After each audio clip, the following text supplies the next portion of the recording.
À notre mariage, l'ex de ma fiancée, Antoine, est arrivé sans y être invité, et elle a couru pour l'embrasser. Je n'ai pas fait de scène. Je me suis simplement dirigé vers le micro et j'ai annoncé « léger changement de programme ». Ensuite, j'ai annulé le mariage et j'ai gardé la lune de miel pour moi. Les visages choqués de ses parents quand. Moi, Julien, un homme de 32 ans, j'écris ceci depuis la chambre d'un complexe hôtelier à Cannes qui était censé être ma suite nuptiale, seul avec une pina colada. Laissez-moi vous expliquer. Il y a 3 jours, c'était censé être le plus beau jour de ma vie. Ma fiancée, Camille, 29 ans, et moi étions ensemble depuis 4 ans, fiancés depuis 1 an. Nous avions tout planifié dans les moindres détails, passé des mois à nous coordonner avec les fournisseurs et à gérer les opinions de sa mère sur tout, de la couleur des serviettes à la police de caractère sur les invitations. Le mariage avait lieu dans ce magnifique domaine en Provence, avec environ 180 invités, pour une cérémonie en milieu d'après-midi. J'ai été une épave nerveuse toute la matinée, mais dans le bon sens du terme, vous savez ? Je me préparais avec mon témoin, Thomas, mon père me faisait le discours du « tu te débrouilles très bien, mon fils ». Les choses habituelles. L'heure de la cérémonie arrive. Je suis debout devant l'autel avec l'officiant, à regarder les invités. Ma future femme est censée arriver dans 20 minutes. Tout est parfait, le quatuor à cordes joue, des fleurs partout, le soleil qui frappe le domaine juste comme il faut. Puis je le vois, son ex, Antoine, celui avec qui elle est sortie pendant 6 ans avant moi. Celui qui n'était tout simplement pas prêt à s'engager, alors elle a mis fin à leur relation. Celui qu'elle avait juré être complètement sorti de sa vie. Il franchit l'entrée du domaine en jean et en polo, sans même une tenue de mariage, se pavanant comme s'il était le propriétaire des lieux. Ma première pensée est, problème de sécurité. Nous avions engagé quelqu'un spécifiquement pour tenir les intrus à l'écart. Mais avant que je puisse faire signe à qui que ce soit, je vois Camille. Elle est dans sa robe, son voile et tout, censée attendre son signal d'entrée.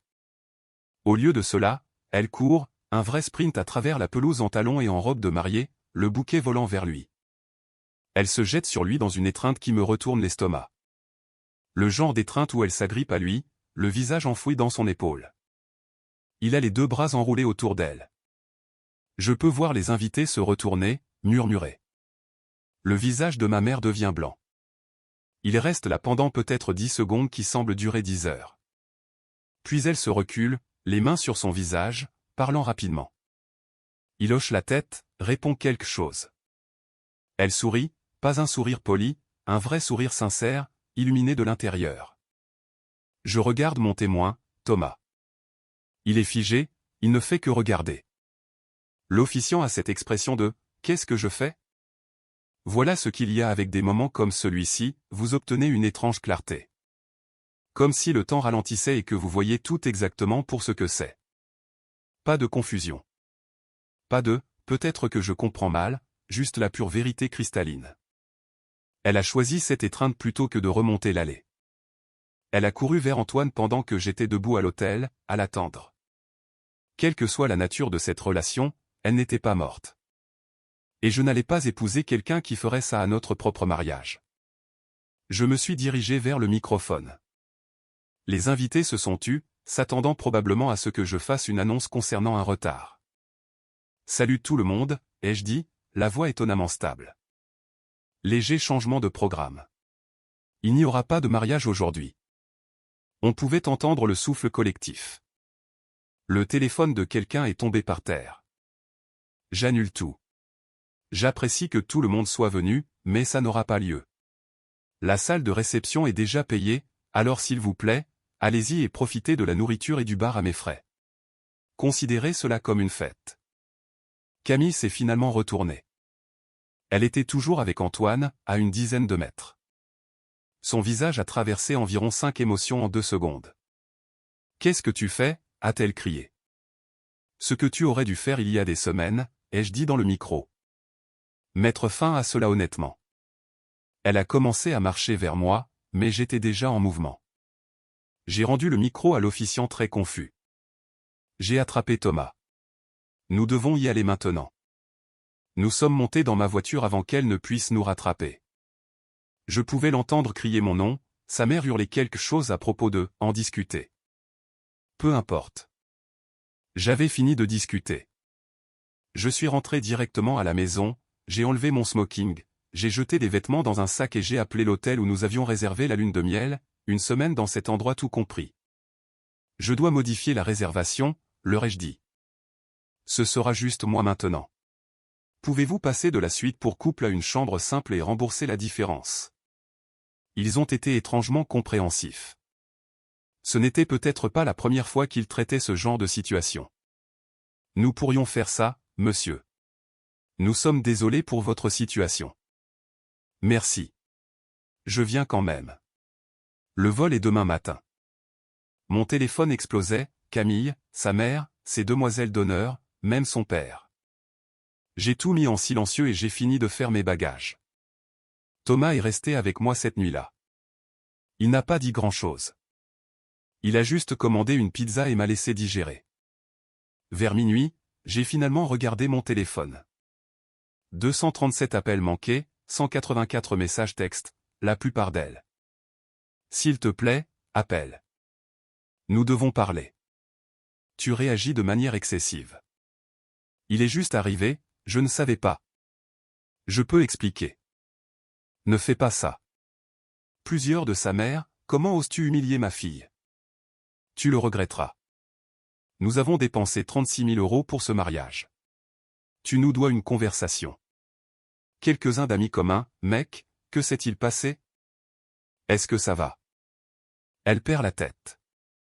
J'ai de nouveau éteint le téléphone, je suis allé me coucher, je me suis réveillé à 5 heures du matin, j'ai conduit jusqu'à l'aéroport, et c'est comme ça que je me suis retrouvé ici, seul dans un hôtel pour couple, utilisant les 2 rendez-vous de massage, mangeant seul dans les bons restaurants.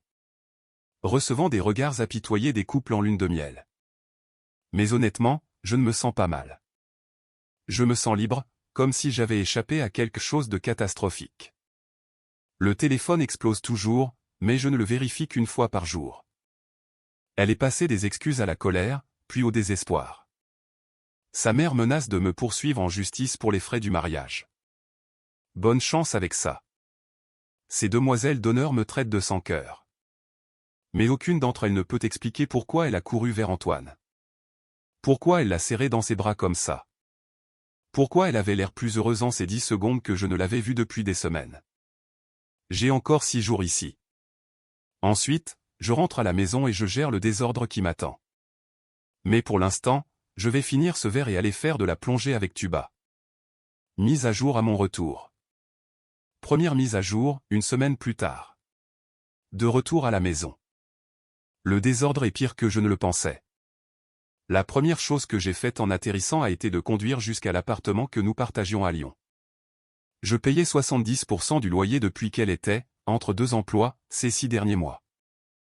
Elle travaillait à sa certification de coach en bien-être, ce qui, pour autant que je sache, signifiait publier des citations inspirantes sur les réseaux sociaux. Je lui ai envoyé un texto de l'aéroport, je viens chercher mes affaires. Sois là ou pas, mais je vide mes affaires. Elle était là. Sa mère aussi. Sa sœur aussi. Et surprise, Antoine aussi. Nous devons parler, a-t-elle dit à la seconde où je suis entré. Elle avait l'air mal en point. Pas de maquillage, les cheveux en chignon désordonnés, en survêtement. Rien à dire, ai-je répondu en commençant à me diriger vers la chambre. Elle m'a barré le chemin. Si, il y a quelque chose. Tu m'as abandonné devant l'hôtel. L'audace. La pure audace. Je t'ai abandonné? Tu as couru dans les bras d'un autre homme alors que j'étais littéralement debout devant l'hôtel, attendant de t'épouser. Il est arrivé à l'improviste. J'étais sous le choc. Je ne savais pas quoi faire. Tu savais quoi faire. Tu as couru vers lui en portant une robe de mariée, pendant que les invités regardaient, pendant que j'étais là comme un idiot. Sa mère est intervenue. Tu as humilié toute notre famille. Sais-tu combien de personnes étaient là? Combien ont vu que tu es parti comme ça? Oui, à peu près le même nombre de personnes qui ont vu votre fille sprinter vers son ex dans sa robe de mariée. Sa sœur a essayé ensuite. Elle a fait une erreur. Elle était dépassée. Tu ne peux pas jeter 4 ans comme ça pour un seul moment. Regarde-moi faire. Je les ai dépassés pour entrer dans la chambre et j'ai commencé à faire mes bagages. Mes vêtements, mes livres, mon ordinateur portable, tout ce qui était clairement à moi. Ils m'ont suivi de pièce en pièce, suppliant, se disputant, exigeant. Puis Antoine a parlé. Ce type était resté silencieux tout le temps, se tenant dans mon salon comme un meuble. « Écoute, mec, a-t-il dit. Je ne voulais pas causer de problème. Je voulais juste la voir une dernière fois avant qu'elle ne se marie. Pour tourner la page. Tu as eu plus que de quoi tourner la page. Tu as eu une étreinte qui a arrêté un mariage. Ce n'est pas juste. Tu sais ce qui n'est pas juste? Te pointer au mariage de quelqu'un sans y être invité, en jean, pour tourner ta page avec la mariée. » Camille s'est mise à pleurer. De vraies larmes. Le genre qui me donnait envie de tout arranger avant. Pas cette fois. S'il te plaît, a-t-elle dit. Je t'aime. Pas lui. Il n'est rien. C'était juste de la nostalgie. Nous pouvons arranger ça. Reporter le mariage. Faire une thérapie de couple. Tout ce dont tu as besoin. Je n'ai besoin de rien, sauf de mes affaires et de mon nom retiré de ce bail. Le bail. La voix de sa mère est devenue stridente. Tu ne peux pas la laisser à la rue. Si, en fait. Mon nom est sur le bail, mais le sien aussi. Elle peut rester, trouver un colocataire, se débrouiller. Ou elle peut déménager. Ce n'est plus mon problème. J'avais déjà parlé au propriétaire depuis l'hôtel. Je lui avais expliqué la situation. Il avait accepté de me libérer du bail plus tôt étant donné les circonstances, mais elle devrait couvrir le loyer complet ou trouver quelqu'un pour prendre ma place. Son problème, pas le mien. J'ai fini de charger ma voiture. 3 voyages. Ils sont restés là tout le temps, passant de la colère aux larmes et aux tentatives de culpabilisation. Dernier voyage. J'ai pris ma télévision et ma PlayStation. Elle a essayé de prétendre que la télévision était, à nous, mais j'avais le reçu. J'ai acheté ma télé.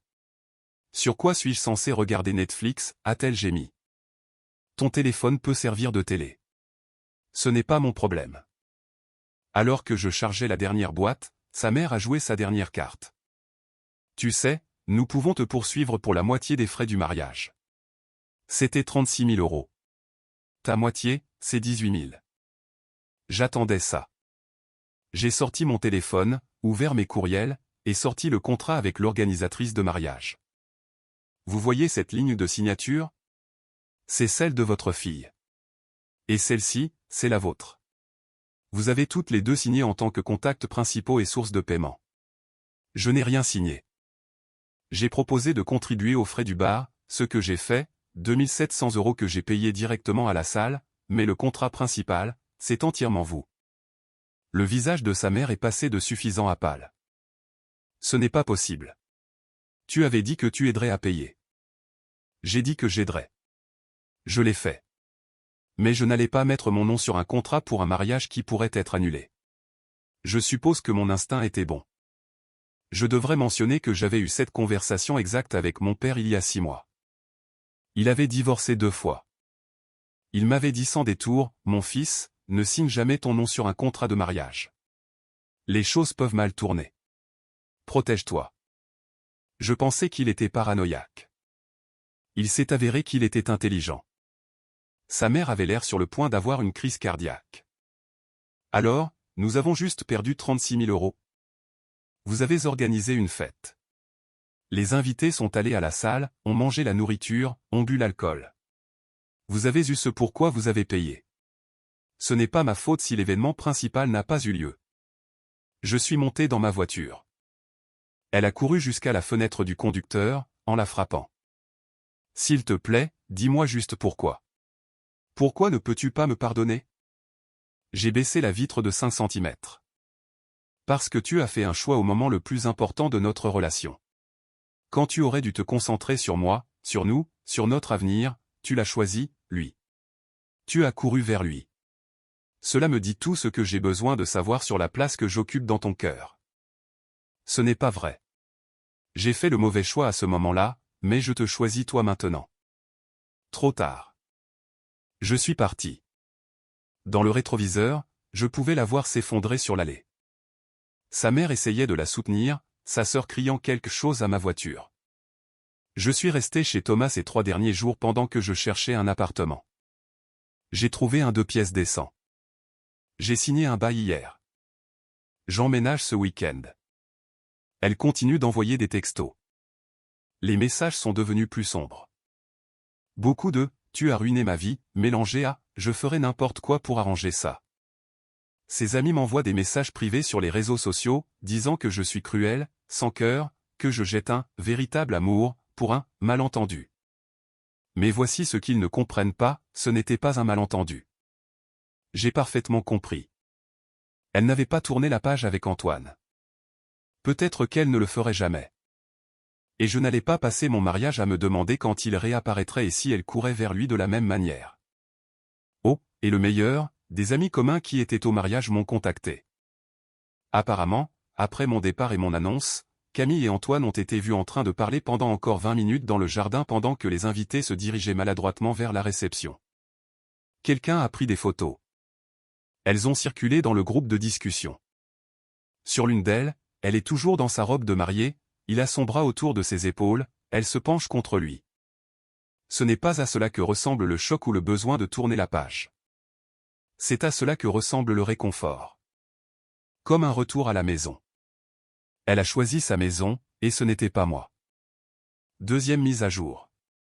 Cela fait 3 semaines depuis le non-mariage. Les choses ont vite dégénéré. La situation de l'appartement, elle ne pouvait pas payer le loyer complet. Surprise. Après mon départ, elle avait exactement 12 jours pour trouver quelqu'un pour prendre ma place sur le bail ou trouver comment payer 2200 € par mois au lieu de ses 650 € précédents. Elle n'a trouvé ni l'un ni l'autre. J'ai reçu un appel du propriétaire il y a 10 jours. Elle avait manqué la date limite du loyer. Son chèque pour sa part a été refusé. Il voulait savoir si je le couvrirais, juste pour cette fois, puisque mon nom était techniquement encore sur le bail pour une semaine de plus. Non, ai-je dit. J'ai payé mes frais de résiliation anticipés. Elle a encore 6 mois sur son bail. C'est son problème. Elle dit que vous avez accepté de l'aider jusqu'à ce qu'elle trouve un colocataire. Jamais dit ça. Jamais accepté ça. Elle ment. Il a soupiré. C'est ce que je pensais. Merci d'être franc avec moi. 2 jours plus tard, j'ai reçu une série de textos d'elle. Le propriétaire avait entamé une procédure d'expulsion. Elle avait 30 jours. Ces textos, c'est toi qui as fait ça. Tu savais que je ne pouvais pas me le permettre seul. Comment peux-tu être si cruel? Je n'ai nulle part où aller. Je n'ai pas répondu. Sa situation de logement a cessé d'être ma responsabilité à la seconde où elle a serré son ex dans ses bras à notre mariage. Le facteur ex, il s'avère qu'Antoine n'est pas resté. Surprise numéro 2. Selon des amis communs, il a quitté la ville 2 jours après le désastre du mariage. Il lui a dit qu'il était venu pour tourner la page, qu'il l'avait fait, et lui a souhaité bonne chance. Apparemment, elle a complètement craqué. Elle s'est présentée à son hôtel à 2 heures du matin, le suppliant de leur donner une autre chance. Il lui a dit qu'il était fiancé à quelqu'un d'autre, et ce depuis 6 mois. Il voulait juste s'assurer qu'elle était heureuse avant son propre mariage. L'ironie. On ne peut pas inventer ça. Donc, elle a fait exploser sa relation avec moi pour un ex qui était fiancé à quelqu'un d'autre et voulait juste prendre des nouvelles. Prise de décision exceptionnelle. La campagne de pression familiale, ses parents sont devenus nucléaires. Son père m'a appelé la semaine dernière. C'était la première fois que j'avais de ses nouvelles depuis tout ça. Mon garçon, a-t-il dit, la voix essayant de paraître raisonnable. Je comprends que tu sois blessé, mais la vie de ma fille s'effondre. Elle n'a pas d'endroit où vivre. Elle est déprimée. Elle ne peut ni manger ni dormir. Vous avez été ensemble 4 ans. Ne te soucies-tu plus du tout d'elle? Je me souciais d'elle, ai-je dit. Jusqu'à ce qu'elle court dans les bras d'un autre homme à notre mariage. Elle a fait une erreur. Une seule erreur. Une erreur, c'est d'oublier d'acheter du lait. Ce qu'elle a fait était un choix. Un choix public, humiliant, qui a mis fin à une relation. Tu vas vraiment la laisser devenir sans abri pour ça? Elle ne devient pas sans abri à cause de moi. Elle est dans cette situation parce qu'elle ne peut pas se permettre un appartement qu'elle a accepté de louer. C'est une adulte. Les adultes gèrent leur propre logement. Nous t'avons mieux élevé que ça. Vous ne m'avez pas élevé du tout. Vous êtes son père, pas le mien. Et peut-être que vous auriez dû mieux l'élever. Comme lui apprendre à ne pas courir dans les bras de son ex à son propre mariage. Il a raccroché. 2 jours plus tard, sa mère a laissé un message vocal, beaucoup moins amical que son mari. Tu es un petit homme égoïste et vindicatif. Ma fille t'a donné 4 ans de sa vie. 4 ans où elle t'a soutenu émotionnellement, a fait de notre maison la tienne, t'a présenté à tous ceux que nous connaissons. Et c'est comme ça que tu la remercies? En l'abandonnant quand elle a le plus besoin de toi. Tu vas le regretter. Retiens bien mes paroles. Je l'ai supprimé. Je n'entre pas dans ce jeu. Les coups bas, c'est là que ça devient intéressant. La semaine dernière, j'ai reçu un appel de mon patron. Une plainte avait été déposée auprès des ressources humaines, anonyme. Elle affirmait que j'utilisais les ressources de l'entreprise à des fins personnelles, plus précisément pour la planification du mariage pendant les heures de travail, et que j'avais été hostile et agressif envers mes collègues récemment. Totalement absurde. J'utilisais mon téléphone pour les préparatifs du mariage pendant mes pauses. Et j'ai été aussi professionnel que jamais. Au contraire, j'ai été plus silencieux après la rupture, mais rien d'hostile. Mon patron me connaît. Nous travaillons ensemble depuis 5 ans. Il n'y a pas cru mais a dû enquêter conformément à la politique. Il a examiné les journaux de mon ordinateur, a parlé à mon équipe et a conclu que c'était sans fondement. Il l'a noté comme une fausse plainte. Entre nous, a-t-il dit, on dirait que quelqu'un essaie de te causer des ennuis. Fais attention. La même semaine, j'ai reçu un message privé sur les réseaux sociaux de quelqu'un prétendant être une amie de Camille. Elle disait avoir des informations que je devais voir sur ce qui s'était réellement passé au mariage. Elle voulait me rencontrer pour un café. Ça sentait le coup monter. Je l'ai ignoré. Puis ma voiture a été rayée. Je suis sorti de mon nouvel immeuble samedi matin pour trouver le mot « connard » gravé sur le côté conducteur. Des rayures profondes, à travers la peinture. J'ai déposé une plainte à la police. L'immeuble a des caméras, mais elles n'ont pas filmé l'angle de ma voiture. Je ne peux pas prouver qui l'a fait, mais soyons sérieux. Ce n'est pas difficile à deviner. La franchise d'assurance est de 450 €. Le devis de réparation est de 1600 €. Donc, elle m'a coûté de l'argent même après tout. Ma réponse, j'en ai fini de jouer la défense. Il est temps de mettre les choses au clair. J'ai parlé à un avocat. J'ai tout expliqué, le mariage, la situation du bail, le harcèlement, la voiture rayée, la plainte au travail. J'ai demandé quelles étaient mes options. Voulez-vous demander des dommages et intérêts pour la voiture, a-t-il demandé. Puis-je prouver que c'était elle? Probablement pas. Pas de vidéo, pas de témoin. Alors non. Mais je veux qu'elle arrête de me contacter. Les textos, les appels de sa famille, tout ce que ses amis font. Il a rédigé une mise en demeure.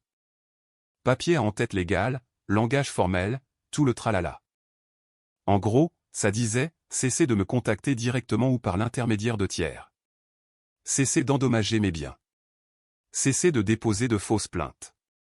Tout harcèlement supplémentaire entraînera une ordonnance restrictive et d'éventuelles poursuites judiciaires. Envoyé par courrier recommandé. Elle a dû signer pour le recevoir. L'option nucléaire, c'est là que je suis allé plus loin. Son truc de coach en bien-être. Il s'avère qu'elle utilisait mon Netflix, mon Spotify, mon Amazon Prime, mon abonnement à la salle de sport, tout. J'avais tout laissé actif par habitude même après avoir déménagé. J'ai tout annulé le week-end dernier. Chaque abonnement lié à ma carte de crédit, chaque adhésion à mon nom. Elle s'en est rendue compte lundi matin quand son application de méditation matinale a cessé de fonctionner. J'ai reçu un texto de sa sœur, sérieusement? Tu annules ces applications? C'est super mesquin. J'ai répondu, c'était mes abonnements. Pour moi. Elle peut se prendre les siens. Elle ne peut pas se les payer. Elle n'a pas d'argent. Alors elle devrait trouver un travail. Ce n'est plus mon problème. La situation de la salle de sport, c'est la meilleure partie. L'abonnement à la salle de sport était une offre pour couple, 110 € par mois for nous deux. Après l'avoir annulé, elle a apparemment essayé de s'inscrire pour son propre abonnement. Ils ont essayé sa carte, refusée. Ils ont essayé une autre carte, probablement celle de sa mère, également refusée. Elle a piqué une crise à la réception, prétendant que j'avais volé son abonnement et exigeant qu'on la laisse continuer à s'entraîner là jusqu'à ce qu'elle puisse payer. Le gérant, que je connais depuis 3 ans, m'a appelé pour vérifier. J'ai expliqué la situation. Il a été compréhensif mais ferme avec elle. Pas de paiement, pas d'abonnement. Elle a publié à ce sujet sur les réseaux sociaux. Une longue tirade sur la façon dont je contrôlais son accès aux soins personnels et la punissais pour être humaine et faire une erreur. Plusieurs de ses amis ont commenté en la soutenant. Mes amis ont commenté, soulignant qu'elle avait couru dans les bras d'un autre homme à notre mariage et qu'elle devrait peut-être se concentrer là-dessus plutôt que sur l'accès à la salle de sport.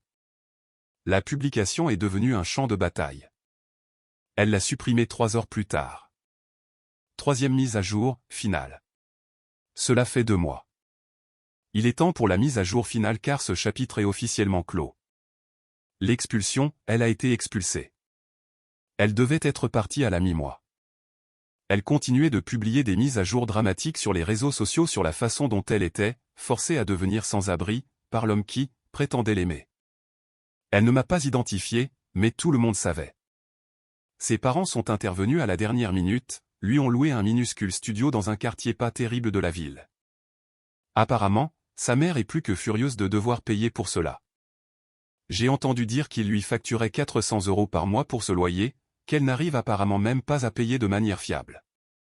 Elle a actuellement 3 semaines de retard. La recherche d'emploi, voici une conséquence dont personne ne parle. Quand vous humiliez publiquement quelqu'un à votre propre mariage, les gens s'en souviennent. Elle avait postulé à des emplois dans son domaine, marketing, gestion des réseaux sociaux, avait commencé à avoir des entretiens. Puis, soudain, plus rien. Elle ne comprenait pas pourquoi les opportunités disparaissaient. Une de ses amies qui travaille dans les ressources humaines dans le même secteur lui a finalement dit « Les gens trouvent ces réseaux sociaux, trouvent l'histoire du désastre du mariage. Les relations communes parlent. Personne ne veut embaucher quelqu'un avec ce genre de jugement et de drame qui la suit. » Elle a essayé de nettoyer sa présence en ligne. Trop tard.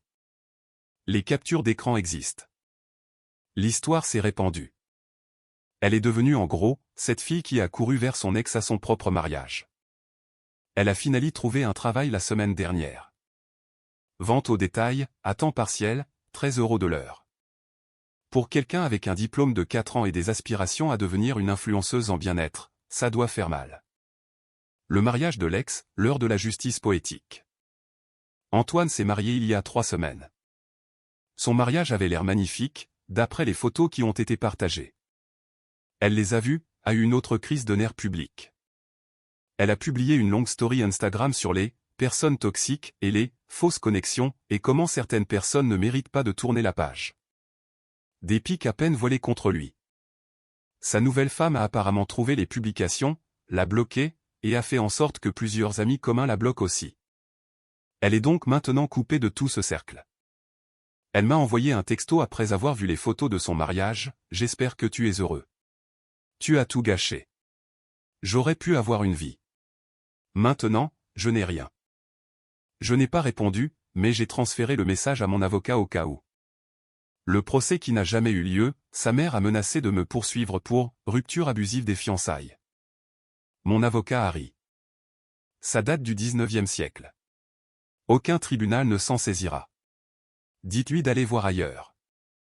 J'ai envoyé une réponse par l'intermédiaire de mon avocat disant que s'ils engageaient des poursuites, je contre-attaquerais pour la voiture rayée, le harcèlement et la détresse émotionnelle, plus les frais de justice.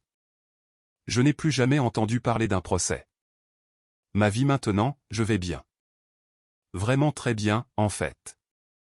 J'ai emménagé dans mon nouvel appartement. Il est plus petit, mais il est à moi. Je l'ai décoré comme je le voulais. J'ai pris un chien, quelque chose auquel Camille s'était toujours opposée. C'est un bâtard de refuge nommé Rocky, et c'est la meilleure décision que j'ai prise depuis des mois. Le travail se passe bien. Cette fausse plainte a été notée comme « malveillante » dans mon dossier. Au contraire, mon patron me fait encore plus confiance maintenant. J'ai eu une petite augmentation le mois dernier. J'ai commencé à voir quelqu'un de nouveau, Sophie. Ce n'est pas encore sérieux, mais elle est gentille, sans drame, et pense que l'histoire du mariage est insensée. Nous en rions. Elle appelle ça « l'univers qui m'a sauvé ». L'aspect financier s'est bien arrangé aussi. Je n'ai jamais signé ce contrat de mariage, ce qui m'a économisé 18 000 €. Je n'avais pas de compte joint avec Camille, ce qui m'a sauvé de ses découvertes et de ses problèmes de dépenses. J'ai gardé le voyage de noces, les meilleures vacances que j'ai jamais prises. Impact financier total, perte de 2 700 € pour la note de bar, 450 € de franchise pour la voiture, 180 € de consultation d'avocat. Gagné, ma santé mentale, ma liberté et la capacité de partir sans rien devoir. Le calcul est bon. Le message qui a tout changé, j'ai reçu un texto d'elle la semaine dernière. Nouveau numéro. Je suis en thérapie maintenant. Je travaille sur moi. Mon thérapeute dit que je dois prendre mes responsabilités. Alors voilà. J'ai eu tort. Je n'avais pas tourné la page avec Antoine. Je n'ai pas bien géré la situation. Je t'ai fait beaucoup de mal. Tu méritais mieux que ce que j'ai fait. Je suis désolé. Je ne m'attends pas à ce que tu me pardonnes ou que tu me reprennes. Je voulais juste que tu saches que je comprends enfin ce que j'ai perdu. J'espère que tu es heureux. Premières excuses sincères que j'ai reçues. 2 mois trop tard, mais au moins, elles sont arrivées. J'ai répondu, j'apprécie que tu dises ça. J'espère que la thérapie t'aide, mais nous ne nous remettrons jamais ensemble. Ce qui s'est passé à ce mariage m'a montré qui tu es vraiment. J'avance sans toi. Ne me contacte plus. Elle n'a pas répondu. J'ai quand même bloqué le numéro. Sa sœur a tenté une dernière tentative de culpabilisation par courriel, tu sais qu'elle survit à peine en ce moment, n'est-ce pas? Elle ne peut pas payer ses factures. Elle travaille dans la vente au détail. Elle pleure tous les soirs. Tu pourrais l'aider si tu le voulais. Tu en as les moyens. Mais tu choisis de la regarder souffrir. J'ai répondu, elle souffre à cause des choix qu'elle a faits, pas à cause de moi. Elle a couru vers son ex à notre mariage. Elle n'a pas réussi à gérer ses propres finances. Elle m'a harcelé et a endommagé mes biens. Ce sont des conséquences. Les adultes vivent avec les conséquences. Arrête de me contacter. Je l'ai bloqué aussi. Ce que j'ai appris, faites confiance à votre instinct. Quand quelqu'un vous montre où vous vous situez dans ses priorités, croyez-le du premier coup. J'ai aussi appris que je suis plus fort que je ne le pensais. Quitter une relation de 4 ans n'est pas facile. Regarder quelqu'un sombrer et ne pas le sauver n'est pas facile. Mais parfois, la chose la plus gentille que vous puissiez faire pour vous-même est de laisser le chaos de quelqu'un d'autre être son problème. Elle voulait son ex, elle a couru vers lui. Ça n'a pas fonctionné comme elle l'espérait. Ce n'est pas ma faute. C'est juste la vie qui lui apprend une leçon coûteuse sur le fait que l'herbe n'est pas plus verte ailleurs et que les conséquences sont réelles. Dernière pensée, les gens continuent de me demander si je regrette d'avoir annulé le mariage si publiquement.